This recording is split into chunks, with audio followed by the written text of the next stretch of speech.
তো হ্যালো বন্ধুরা, সবাই কেমন আছো বলো? আশা করি সবাই ভালো আছো, আর আমিও ভীষণ ভালো আছি। তো আজকে চলে এসেছি একটা দারুণ রেসিপি, সেটা হচ্ছে মাগুর মাছের তরকারি। তো শিং মাগুর মাছের ওই মানে তরকারিটা এমনিতেই হালকা পাতলা আমাদের বাড়িতে খেতে সবাই পছন্দ করে। তো আজকে নিয়েছি আমি হচ্ছে মাগুর মাছ। তো মাগুর মাছের আজকে কিন্তু আমি রেসিপি করব। তো মাগুর মাছ নেওয়ার রান্না করার জন্য আলু, টমেটো, জিরে মরিচ, আদা বাটা আর কাঁচা লঙ্কা নিয়েছি। আর এখানে নিয়েছি মাছ। তো মাছটা প্রচণ্ড ল্যাল করছিল। তো আমি ভাবছিলাম যে এটাকে কী করবো। তো আমার বরমশাই বললো যে না না ঠিক আছে, তুমি এক কাজ করো, এটাতে ভালো করে লবণ হলুদ মাখাও। তো ওই জন্য মাছটাকে কেটে নিয়েছি। তো দেখতেই পাচ্ছ এটা হচ্ছে মাগুর মাছ কিন্তু বন্ধুরা। তো এই মাগুর মাছটাকে কিন্তু আমি রান্না করবো। আর এটা হচ্ছে ডিম। তো আমার ডিম খেতে আমার বরমশাই আবার ভীষণ ভালোবাসে। তো যাই হোক, আমি এখানে রান্নার জন্য এখানে সমস্ত সব কিছু মশলাগুলো রেডি করে নিলাম। তো তারপরে আমি এখানে লবণটাও দিয়ে দিয়েছি। লবণ দেওয়ার পর এখানে আমি অ্যাড করেছি কিন্তু হলুদটা একটু বেশি পরিমাণে দিয়ে দিয়েছি। তারপরে হালকা একটু লঙ্কার গুঁড়ো ইউজ করেছি। তো বন্ধুরা এভাবেই ভালো করে চটকে মাখিয়ে নিয়েছি। তো মাখিয়ে নেওয়ার পর আমি কিন্তু ভাবছিলাম যে আমি কি করব আর কি না করব। তো তারপরে আমি ভাবলাম যে না, নিজের জন্য একটু সবজি বানিয়ে নিই।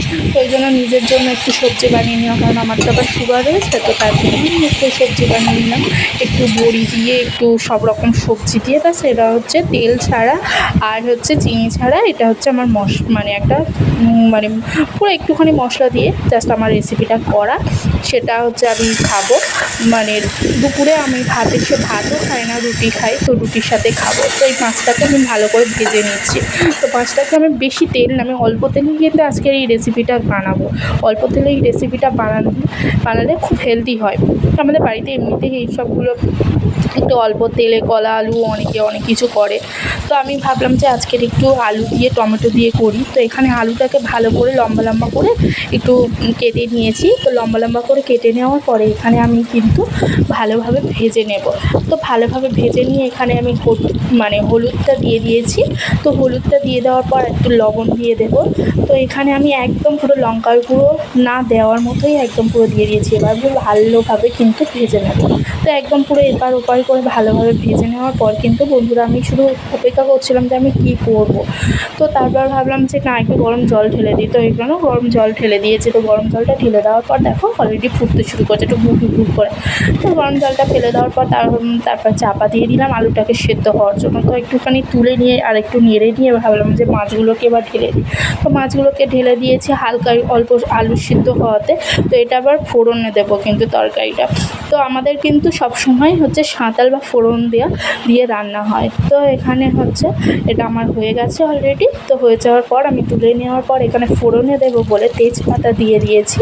তেজপাতা, এখানে 5 ফোড়ন দিয়েছি। 5 ফোড়নের সাথে কিন্তু আমি এখানে টমেটো অ্যাড করব। তো টমেটোগুলো কেটে নিয়েছি। কেটে নিয়ে কিন্তু টমেটোগুলো একটাই টমেটো ছোটো একটা দিয়ে দিয়েছি।